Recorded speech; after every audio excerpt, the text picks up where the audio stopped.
제14장 미팅과 트레이닝의 진정한 목적.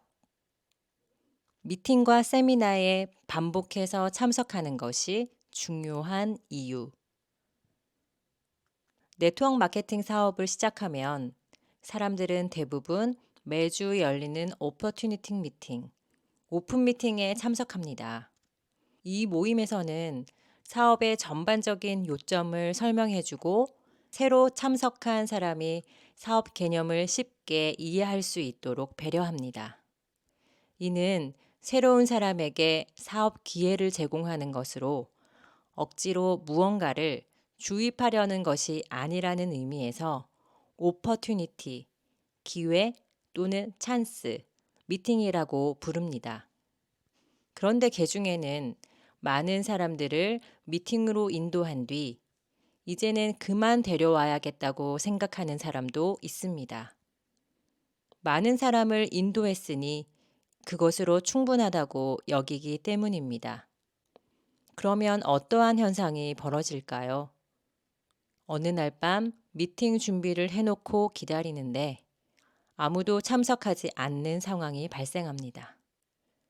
주최자의 입장에서 이것은 매우 충격적인 일입니다. 일반적인 미팅은 대개 다음과 같이 진행됩니다. 우선 미팅 장소에 일반 교실에서처럼 앞을 향해 의자나 방석이 놓여 있습니다. 모임 장소는 누군가의 집부터 호텔 세미나실까지 매우 다양하며 정면에는 흑판이나 화이트보드가 준비되어 있습니다. 일단 미팅이 시작되면 정장 차림을 한 사람이 회사, 제품, 마케팅 플랜, 보상 플랜을 설명합니다. 이 설명은 보통 1시간에서 1시간 30분이 걸립니다. 오퍼튜니티 미팅의 일반적인 참석자는 예를 들어 22명이 있을 때 그중 19명은 이미 등록한 네트워커이고 나머지 3명이 잠재 고객으로 불리는 처음 참석한 사람입니다.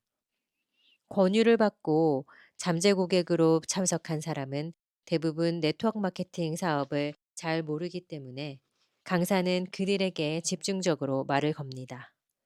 즉, 22명이 있지만 3명의 잠재 고객을 중심으로 이야기를 풀어가는 것입니다. 이때 몇 번이나 미팅에 참석해 똑같은 이야기를 반복해서 듣고 있는 네트워커는 지루함을 느끼기 마련입니다.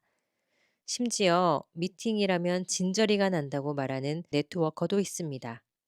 이 현상을 미팅 알레르기라고 부릅니다. 여하튼 당신은 미팅을 지루해하지 말고 잠재 고객의 태도와 표정에 주목해야 합니다. 특히 강사가 회사 제품 보상 플랜을 설명할 때 그들이 어느 부분에 수긍하는지 놓치지 말고 체크해야 합니다. 그들의 몸짓과 표정을 자세히 관찰하면 어느 부분에 흥미를 보이는지 어디에 의문을 느끼는지 추측할 수 있습니다. 나아가 함께 일하지 않겠습니까? 라고 물었을 때 왜 거절하는지 그 이유도 상상할 수 있습니다. 누구나 자신이 직접 보고 들은 것을 모두 좋아한다고 인정하면서 아니요 라고 말하는 경우는 없습니다. 어느 부분이든 의문이 있거나 이해하지 못하는 것이 있어서 아니요 라고 대답하는 것입니다. 따라서 그것을 잘 판단해 설명해 주는 것이 중요합니다.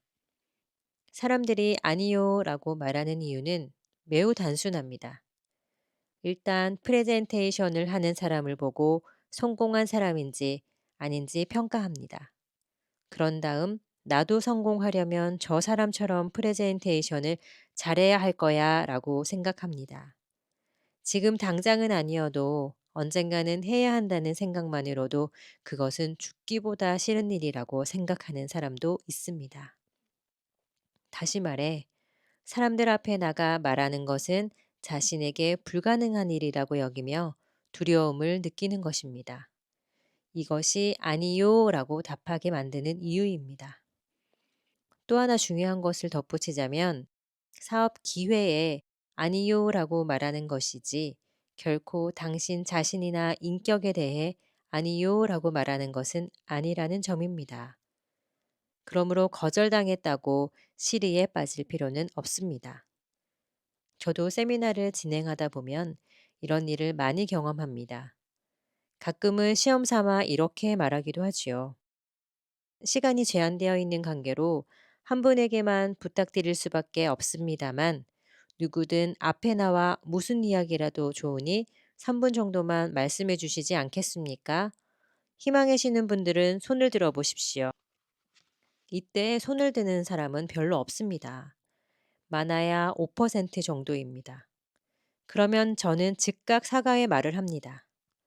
죄송합니다. 잠시 농담을 해본 것 뿐입니다. 그 순간 손을 든 사람들의 얼굴에 떠오르는 안도의 표정은 참으로 볼만합니다. 친구나 친한 사람과 함께라면 커피를 몇 잔이고 더 시키면서까지 이야기할 수 있는 사람은 얼마든지 있습니다. 그러나 그런 사람도 청중 앞에서 말하는 것에는 두려움을 느낍니다.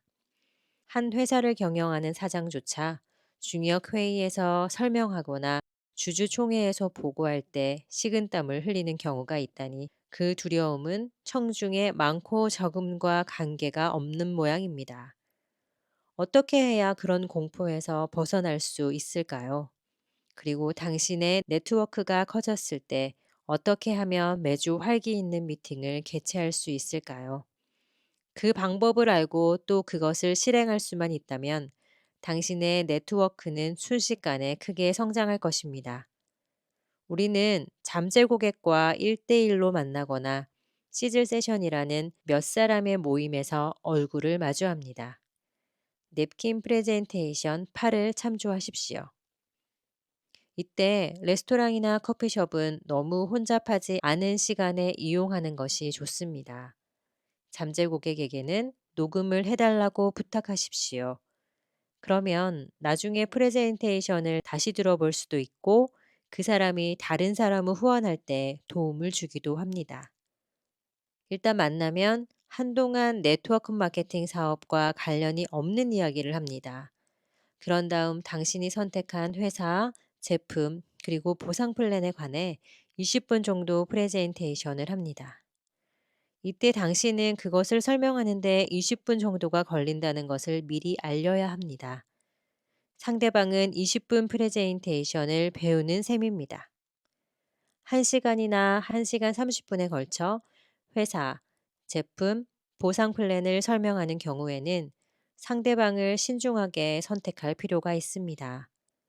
그렇게 긴 프레젠테이션을 좋아하는 사람은 많지 않기 때문입니다.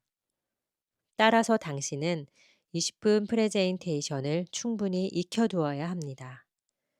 그러면 매일 커피 타임에 1회, 점심시간에는 2회 정도 프레젠테이션을 진행할 수 있습니다. 저는 20분 프레젠테이션을 이렇게 활용합니다. 처음 3분간 회사를 설명하고 7분 동안 제품을 설명한 뒤 샘플을 보여주거나 때로는 선물을 합니다. 그리고 나머지 10분은 보상 플랜을 설명하는데 사용합니다.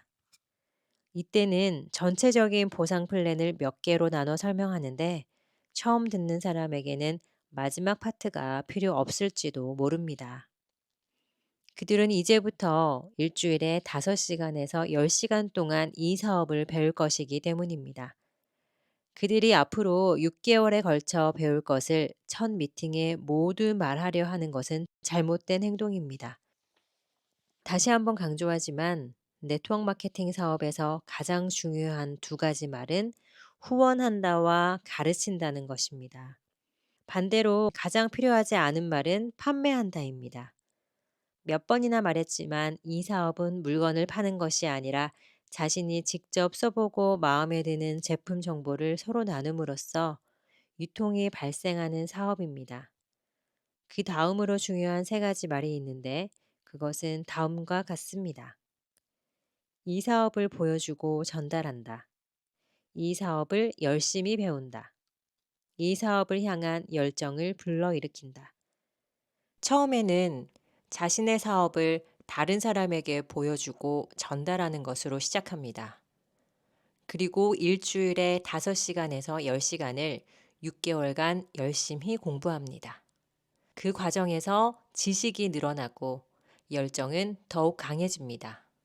즉, 처음에는 매달 30만 원이나 50만 원 정도의 부수입만 벌어도 좋겠다고 하던 사람이 열심히 사업을 배워 월 수입 100만 원이나 200만 원도 가능하다는 것을 깨닫고 열정이 강해지는 것입니다.